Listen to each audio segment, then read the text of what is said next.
I can feel the blood creeping up from the heathens. Got will, got fight, got pride, got reason. If they wanna go eat, then you know I'm gon' feed them. If you're coming for me, hope you're ready for a demon. I got eyes in the back of my head, I'm seeing. Take me for granted and you know I'm leaving. I'ma take what's mine with the webs I'm weaving. I could take this crowd from seeing to believing. Got a taste for blood and my tongue keeps bleeding. From the words I spit, so sharp, so freezing, so cold. Behold, frostbite they feeling. I could tear you apart or I could go heal them. Don't believe in fate, don't believe in ceilings. I just need a taste and my mind starts peeling. I don't pace myself, I grind on kneeling. Got lust for change, I just love the feeling. I ain't gonna give up. Got too little time, I'ma live up. Head down, push forward through the tough times. Cause anything worth doing is a tough climb. And I ain't gonna give up. Got too little time, I'ma live up. Head down, push forward through the tough times. Cause anything worth doing is a tough climb. Cause I'ma live life for the fight, yeah, I'm here to get it. I got drive, got sight, always have a vision. I go by at night, I be in my feelings. I'ma be fine, need time, and I'll soon be winning. I live life for the fight, yeah, I'm here to get it. I got drive, got sight, always have a vision. I go by at night, I be in my feelings. I'ma be fine, need time, and I'll soon be winning. I can feel the blood creeping up from the heathens. Got will, got fight, got pride, got reason. If they wanna go eat, then you know I'm gon' feed them. If you're coming for me, hope you're ready for a demon. I can feel the blood creeping up from the heathens. Got will, got fight, got pride, got reason. If they wanna go eat, then you know I'm gon' feed them. If you're coming for me, hope you're ready for a demon.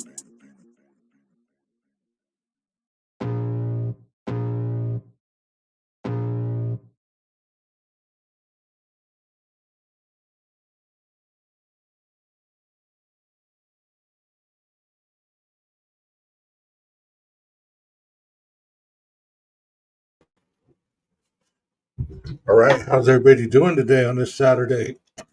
Sunday. Hope you're doing all right. This is not live, it's recorded. So I decided to go in and talk about the cleaning up process of a crime scene. I've done this video before, so I'm going to be commentating on my own stuff here. So it should be quite interesting.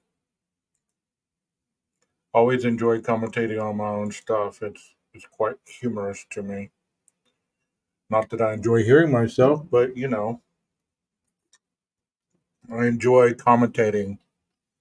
And this one's called Body Rot,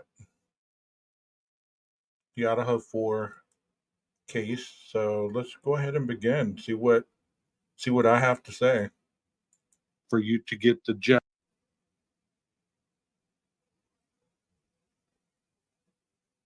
Obviously, this is before I put music at the very beginning. Things tonight, and I'm not going to get long-winded, hopefully, but you just never know.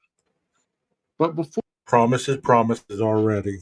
Before we start, I want to take a moment to just talk a minute, let people get in here.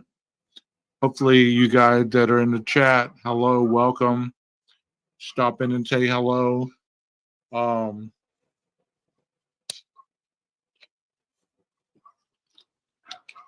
Let me know how your day is going.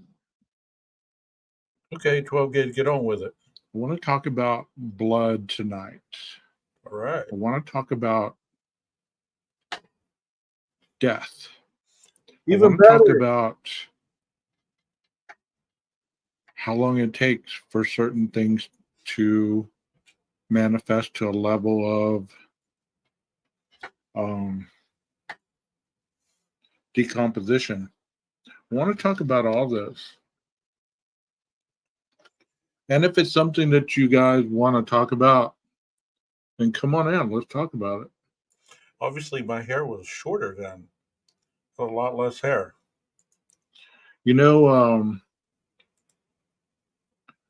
Before we get into that, though, I want to talk about some rumors that I heard very early on, and I want to discuss these things with you guys.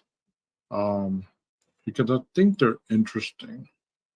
Rumors. Here's the first one. Your buddy with a buddy here. You can expect redacted 911 call and redacted body cam footage of Dylan and Bethany Wednesday. They're the same ring audio I heard, except cleaned up a little.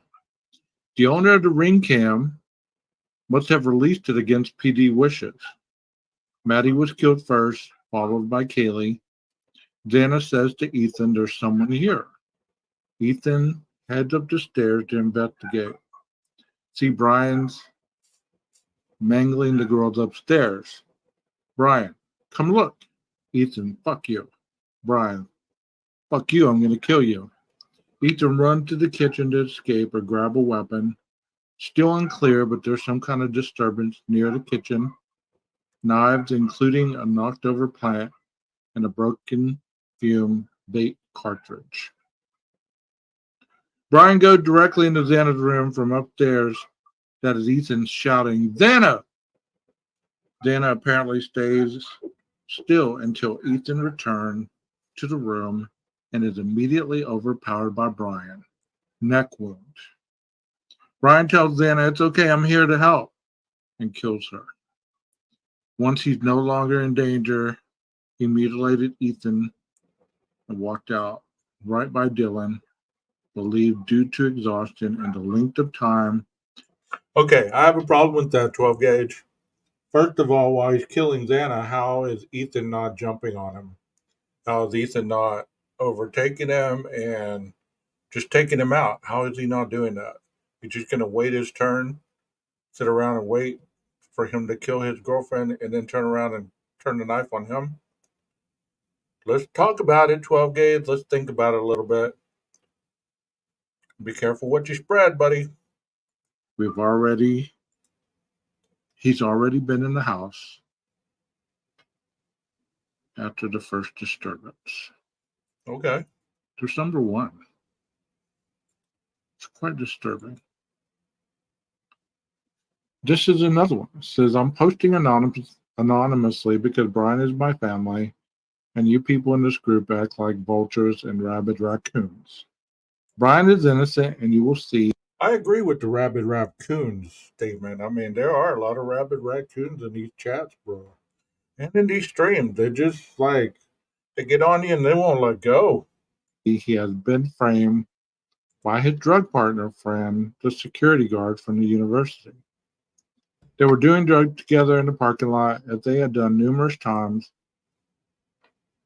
But when security guards started acting like a peeping Tom outside the girl's window, Brian left security guard and drove back to his apartment.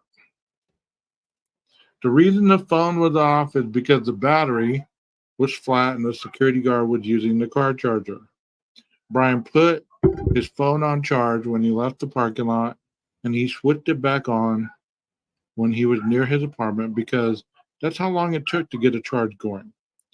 Brian's knife was in the car, and security guard was holding it because he had used it to chop the cocaine lines.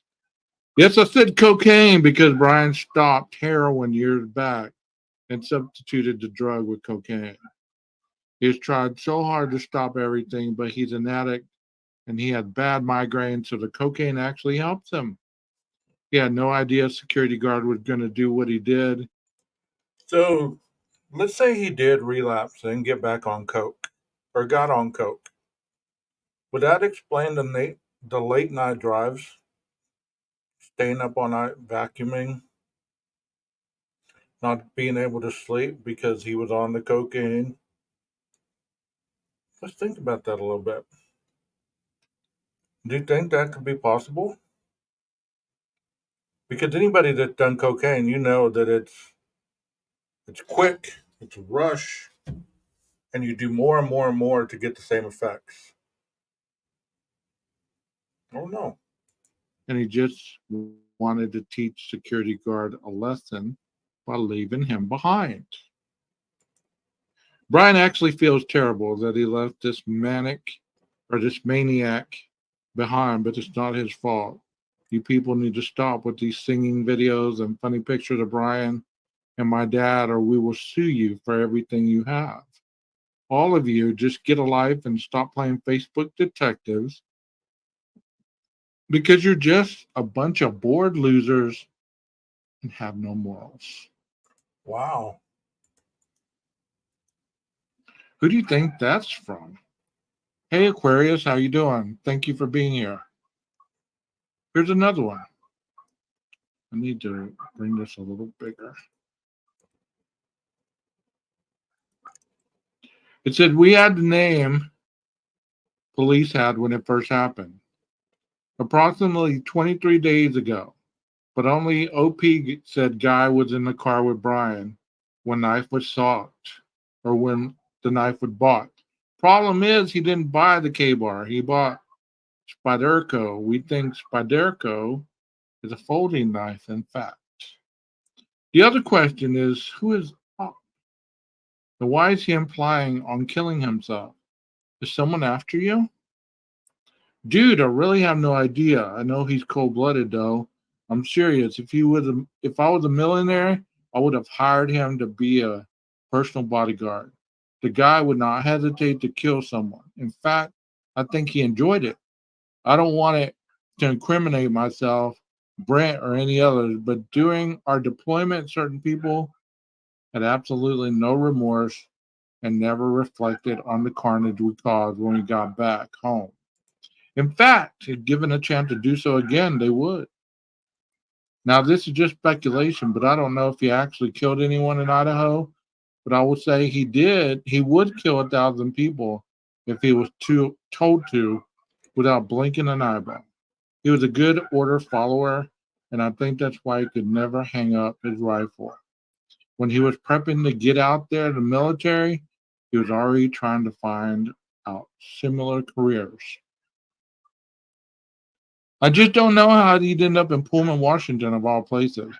Coincidentally, right up the street from BC, Brian Koberger, knowing how he was, something just isn't sitting right with me. Okay, I'm going to go ahead and stop with those. All right, let's move on to the good stuff. These are on how hard it is to clean up a crime scene. Individuals are about their job, and how a college kid cannot really do this in 8 hours. Come But on. we'll talk about it after this video is done. It's called 19 Days of Rotting by Crime Scene Cleaning. I've given them props in my description, so if you want to check out some of their videos that they've done, they're very nicely done. So here we go. Do you ever wonder what happens when the police leave? Crime scene cleaners are private companies that handle the cleanup after the police are gone. Spalding Decon is one of the nation's largest cleanup companies, handling the aftermath of homicides, suicides, decompositions, hoarding, and much more.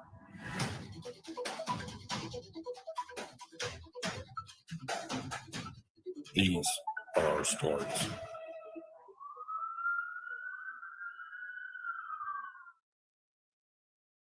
The person wasn't found for a couple weeks, and the fluids have been sitting in the home for 19 days. Some of his body was leaning against the door during the decomposition process, but it's actually a piece of the skin.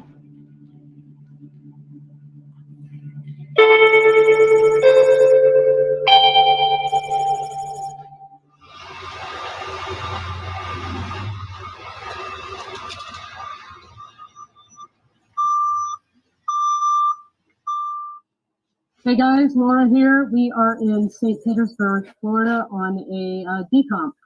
The person wasn't found for a couple weeks, and the fluids have been sitting in the home for 19 days. So it's a big job because it's ceramic tile and it's in a bath. So look at that blood, how it coagulates on the floor, how it's all over the walls. There's gases and stuff that explode in the body, and they cause it to spray everywhere. Obviously, this is a situation that's different than the IDAHO4. But blood is blood, bro. Blood is blood. Bathroom in a very confined space. So there's 3 of us here today, and we're going to be doing a lot of demo, but I think we can finish it today. Oh, did you see that footprint?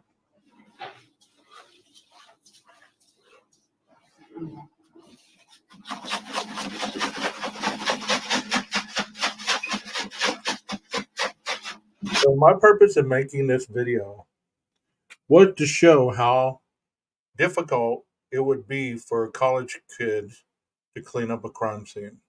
Because you're going to see all that it takes. Now, no telling how long this took. I think she tells us, but the moment the cops walked in, don't you think they'd be smelling all these chemicals and everything instead of the blood?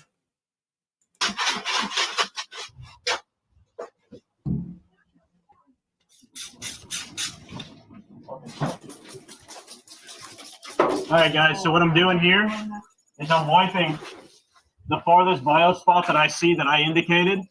As it's coming through, what I don't want is when I'm working my way up and we're moving around this general area, I don't want to spread it on my feet. I don't want to spread it on my body and spread it other places and make it more work for us and other things like that. So what I'm going to do is I'm going to wipe and I'm going to clear up to the biggest spot that I can see. That way we have an area of movement here.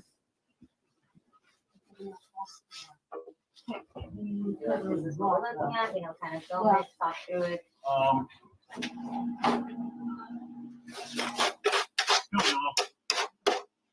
Gotta get to that chunk.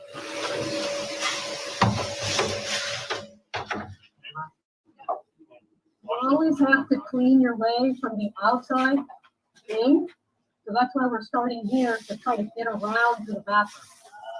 104 degrees with the humidity, and then you got this. So if you're looking for a good weight loss plan, this is it. So look at what they're doing right there. Look at how meticulous they're being with the tiles, how they're getting into the God, I can't think of what the word is. Grout of it, and how they're cleaning If it. you're looking for a good weight loss plan, this is it. See that? And that's blood with. All right, I'm unscrewing this door. I'm taking the door off because if you look at the bottom, right? So you kind of wicked up some of that blood and bodily fluid into the door, into the wood there. So look at So that's what blood looks like. So what we got here? so look at how it meshes itself into the wood. So many people were saying that in time, I've heard a lot of different variations of explanations, but you ask yourself, how can this all be so on the toilet, in the crevices, in the tile grout, and you get everything perfectly cleaned up, and you don't leave anything behind. No DNA, no blood particles, nothing. How does that happen? Did you put tarps down? Did you put um, plastic down before you walked through the house? How did it happen? Here on the door is obviously you can see where some of his body was leaning against the door during the decomposition process. So some of the skin was stuck to the door. It looked like the wood and the paint and the enamel was peeling from the door, but it's actually a piece of the skin. As the body decomposes, the fat starts to separate, the bile starts separating, all that thing happens, right? So you can see here where there was a piece of fabric or cloth here where it soaked up into the rug and it trapped it under there. So as I peel this rug up, you can see it's very wet. What that is fat, liquefied fat, basically. That is terrible. Liquefied fat. Most thermostats, they say the temperature on it. This one says, you're standing at the gates of hell. Run. What? Look, this is, hey, people that work together stay together. This is how you make a fucking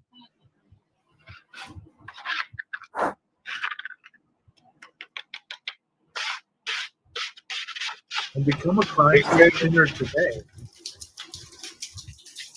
In case you don't realize it, everything they're scraping up right here used to be a part of a body or in a body. So they're scraping up particles of a decomposed body.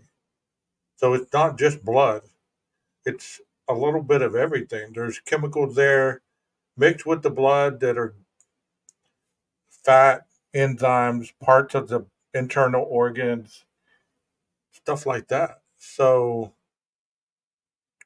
this is true crime at its worst. So they're professional. You think if you weren't a professional, you'd take some college kids how to do this?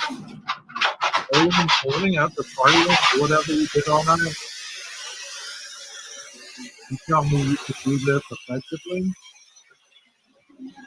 What do y'all think, guys? What do you think?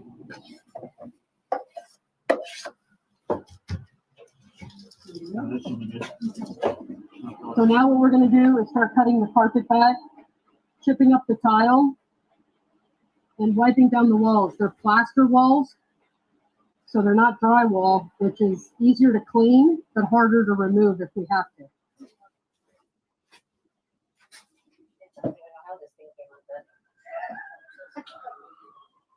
Somebody's getting a phone call. Yeah.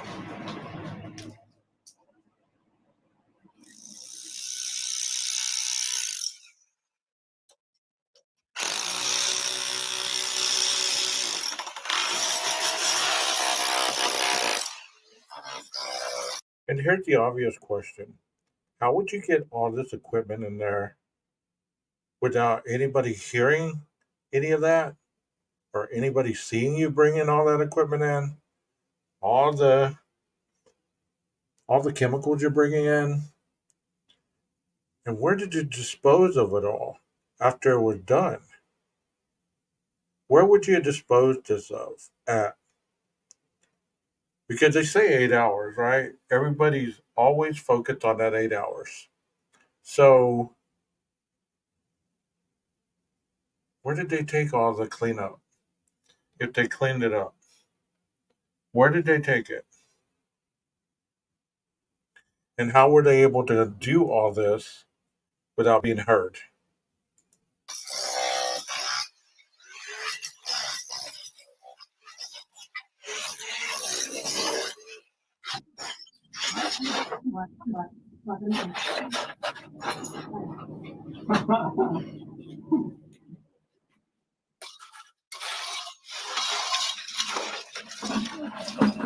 So what I'm doing now is I'm removing this. I'm going to pull this toilet up and pull the toilet, so that way we can access any bile that ran underneath the toilet bowl and get the tile out that's behind and around the toilet because it's all tight to fit the tile chipper in there. I made sure the water was turned off at the wall to the water supply, and then what I'm going to do is I flush the toilet once or twice, make sure most of the water's out, and then unhook your water cable from the back.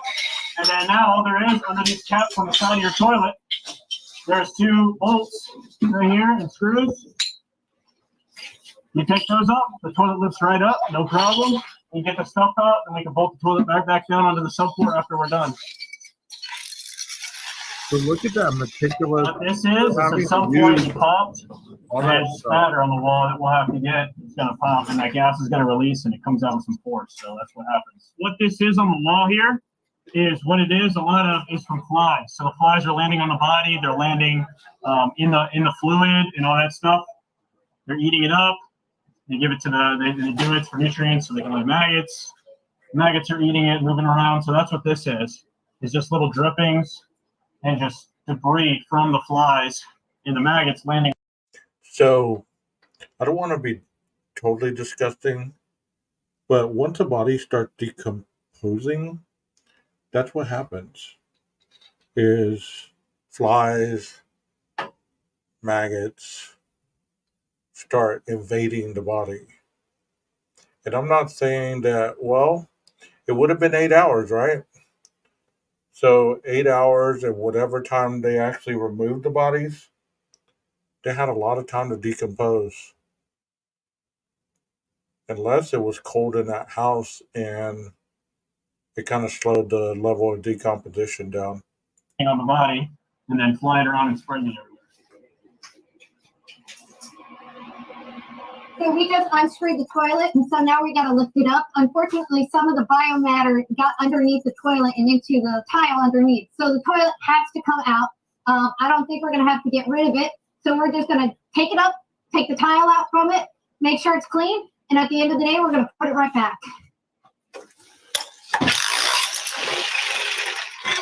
You have some sort of growth from the sewer here, from the sewage mixed with the water, causing some type of, I don't know, fungus growth. It looks like branches.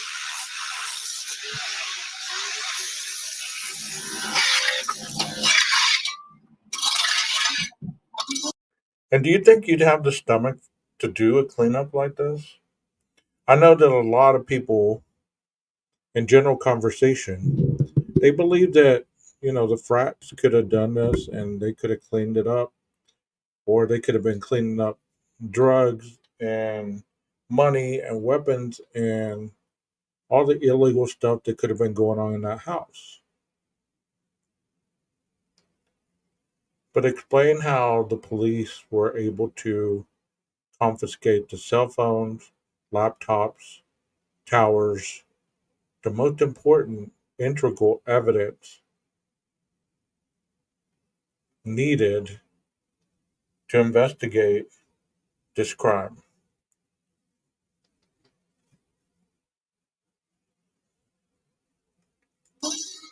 We'll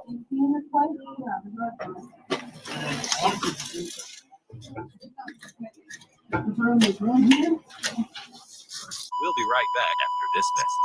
Hey everyone, Laura here.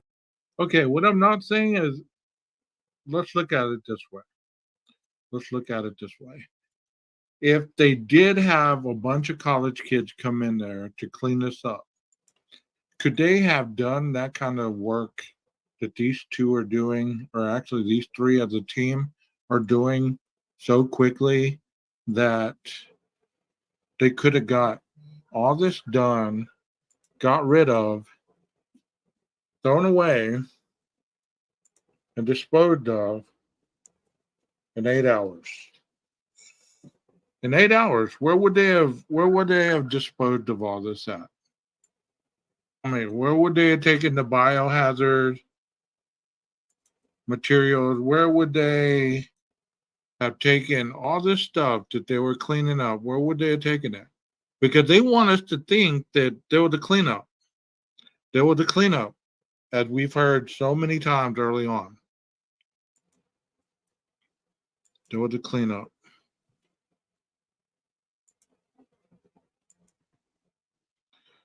Granted,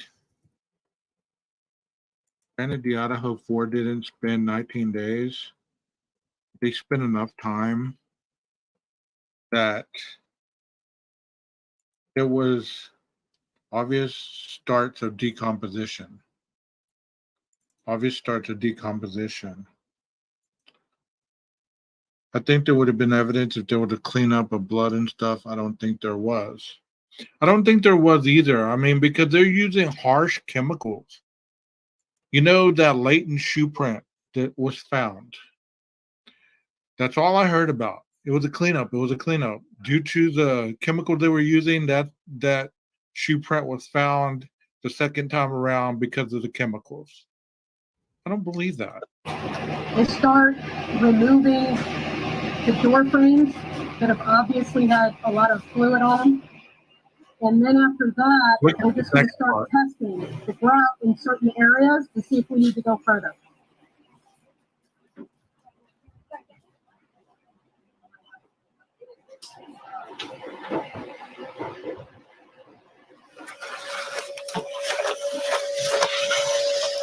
I mean, they're taking up the floor.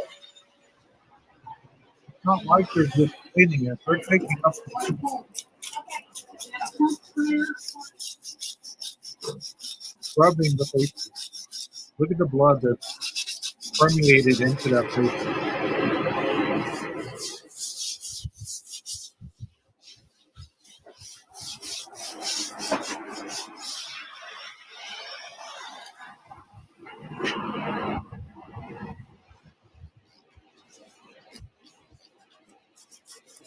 So you're telling me college students can do this no matter of 8 hours? So we started cutting up carpet because the bio into this room. And the more carpet we cut, we saw the farther that it leaked into. So far right now, we've cut a pretty good 3x3 square out of the carpet, but now and found that it's also run down into there. So I'm gonna have to cut all the carpet out. Might have to move this dresser to get into it, but there is a good thick layer of fat or grease underneath the. So think of this a little bit. So if you're having to remove all this stuff to clean it up, let's say that the cleanup crew came after everything was gutted out, everything was taken out, and they invited the cleaning crew to come clean it up. They still would have had to remove, like they did here, tiles, walls. They would have had to remove certain things in order to clean the house up, to get the blood and the smell and everything else to a level of either livability or getting ready to demolish the house. So let me speed up here a little bit. Here's another crime scene. Pool. This blood has splattered on the wall. It's coming down, pooling on the baseboard here. Blood on the doors. Every crack. See, that had blood splatter right there. So you see how it runs down the door. So this is, I'm no expert, but I've seen enough and done enough research on it that this was slung on the door. It wasn't like sprayed by an organ spraying it on the door. This was like a fight. And this could have been part of the arm, and the blood was so tremendous, or the cut was so tremendous that it bled down the door. But that's just my opinion. Crack and crevice. And look how it is in the crevice area. So whenever we get prevalence to view the 360 rendition of the house, hopefully they show the blood splatter. They show images like this, where somebody can't look away from it and not understand the brutality of the crime scene. Because you can see the blood splatter all over and running down. That means that the blood was slung and started to go down the crevice due to the gravity pulling the blood down. There was just blood everywhere. Here is the bedroom of which the gentleman was staying, and you can see the medical equipment was set up there. He's just absolutely blood everywhere, up on top of all. And see right there, that type of blood, when it's spotted like that, what I've learned is an individual would have been standing here actively bleeding and dripping. And that's why it's kind of splattered all around. This might look like even a footprint, the outline of a footprint, as the blood was dripping all over the place. This individual killed themselves. All the furniture and dripped down into the TV, behind the wall, underneath the tile, in the bathroom. And when he was being brought out, there was blood all over the porch and the door. Okay. Before we remove any parts of the structure, we always clean it first and then use an indicator solution to let us know whether or not there's any residual blood underneath. If there is residual blood, then we do go forward with removing it.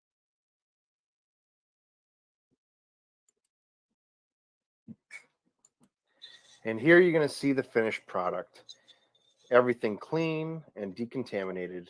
Even the hardwood floors in the living room, in the bedroom, which was sealed so well, we were actually able to clean it and decontaminate it without removing it. If you like this video, please subscribe, like, comment, and share. So possibly they might have been able to salvage that house had they not had to remove so much stuff, obviously in the walls and things like that. So here I'm about to show you some blood splatter evidence and investigative stuff. And as you can see, professional cleaning left a different The floor or surface. They are generally round and fat with no tails. If someone is stabbed in the arm and there's blood that forms on the end of the clothing and forms a drop and falls down, that would be a passive drop of blood. The second category of blood stains are transfer stains. Transfer stain is when you have blood on something, like your hand or cloth, and it comes in contact with a non-surface and transfers, smears the blood on it. But when force is impacting and dispersing blood, it breaks up into droplets and produces a third and very different type of blood stain called spatter. Spatter can be classified as either high, medium, or low velocity. Analysts first look at the shape of the stain. The shape determines the direction the blood was traveling. A circular stain means it hit the surface straight on at a 72-degree angle. But if a stain has a tail, that indicates the direction the blood was traveling. Next, the analyst measures the length and the width of each stain and calculates the angle of impact, symmetry. The final step is to literally connect the dots by using lasers to show the path that each blood stain travels and where those paths converge.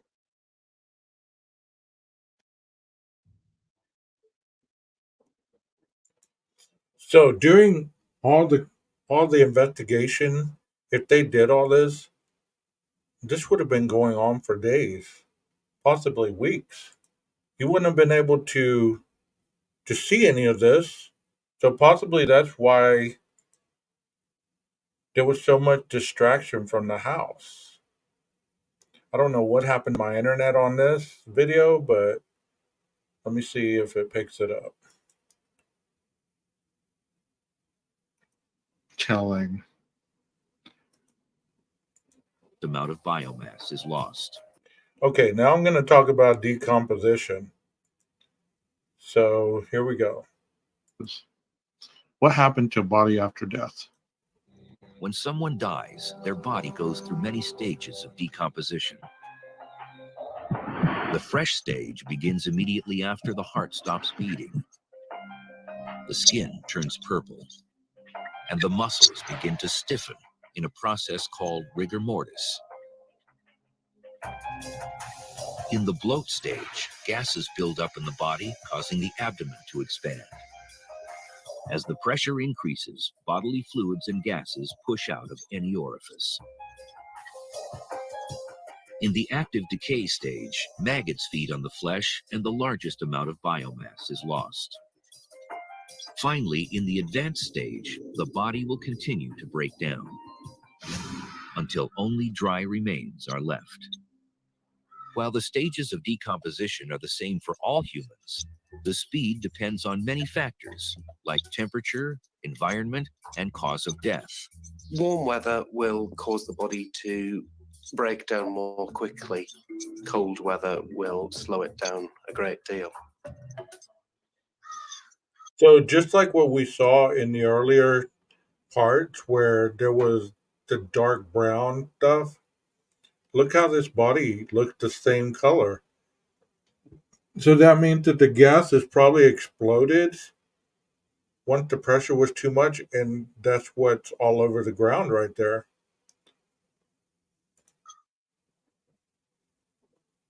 Right. Thank you, 12. Very quick. Let's go ahead and stop right there. Well, let me read this. Let me let 12 gauge read this, and then we'll end the video from here. Felt completely disconnected from reality. I feel all the time that I'm living in my own reality. This is Brian writing this. It seems as if my brain chemistry is altered from this, even though I'm certain it's not. At first, I felt very uninterested in things I usually like to do. But then it changed to the point I saw no reason for anything and everything becoming boring to me. I feel at times completely disconnected, and it's as if I can't live like a normal person. When I think about my future, I think about how we'll barely remember my mother and father, etc., because I have an altered memory and also have been unable to think of them due to the 10 things I think about nonstop, all at once: visual snow, altered brain, tinnitus, disappointment, regret, etc. I think that possibly I could have brought this onto myself from post traumatic stress disorder or something similar, but I can't tell what it is. I have had 2 medicines mixed, Devalproex and Topramate, with 16 extra strength Mucinex pills, and I felt like this could have altered my brain. But I remember how it was before. I remember that I felt like it before. It is all real bullshit. If I have any chemistry change, I have this. Let me see if there's any more of it. I have this detox program that can fix it. Okay, so I believe that he was in treatment when he wrote this. So he's talking about completely disconnected from reality. Do you know what the chemical name for that is? I'm going to write it.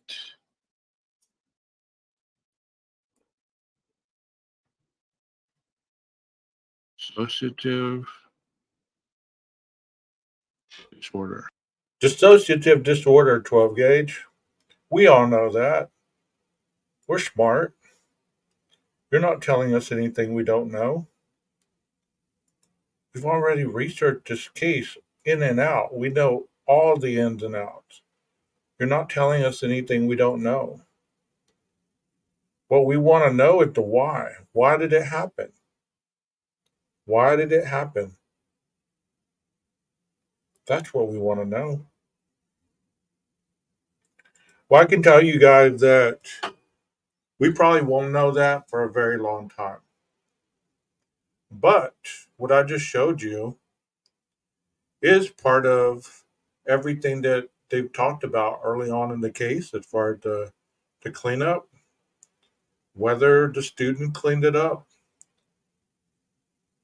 the blood splatter, as you saw different variations of how blood soaks into the sides of crevices and how it goes into the flooring and how it's easily cleaned up like that. But you have to have professionals to know what they're doing. So I hope you enjoyed this. And I'll be live at 8 o'clock tonight.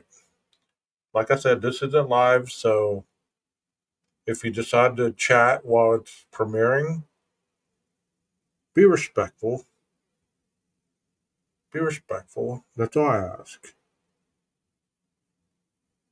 And if that's your only purpose to come into this channel to show disrespect or poke fun or try to poke holes in what I present, then do me a favor and stay out. Stay out. Go to your own channels and post your own stuff if you don't believe in what I post. And that's all I got to say. Y'all have a wonderful evening.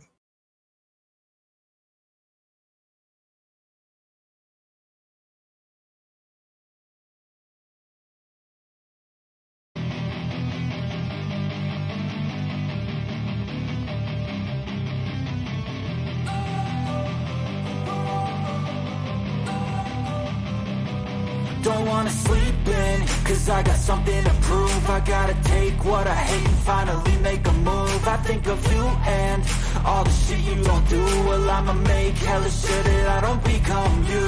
I have no regrets, yeah, I'll tie up my chest. I'll never forget what it's like to be in debt. Been stabbed in the back bed, I'll show you what happens. Pass me the mic and I'll show you with action. I feel this pain, you already know.